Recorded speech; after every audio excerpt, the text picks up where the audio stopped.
প্রতিবন্ধী সন্তান হলে লোক বলে আল্লাহ তার বিনিময়ে তোমাকে ভালো কিছু দান করবেন। এ কথাটা কতটুকু সত্য? ভাই মাসুদ হাসান, এ কথাটা পরিপূর্ণ সত্য।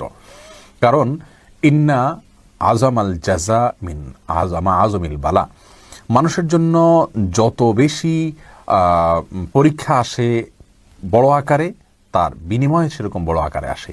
সন্দেহাতীতভাবে কোনো বিকলাঙ্গ সন্তান যদি জন্ম হয়, কোনো প্রতিবন্ধী সন্তান যদি জন্ম হয়, মা বাবার অনেক পেরেশানির কারণ হয়, অনেক কষ্টের কারণ হয়।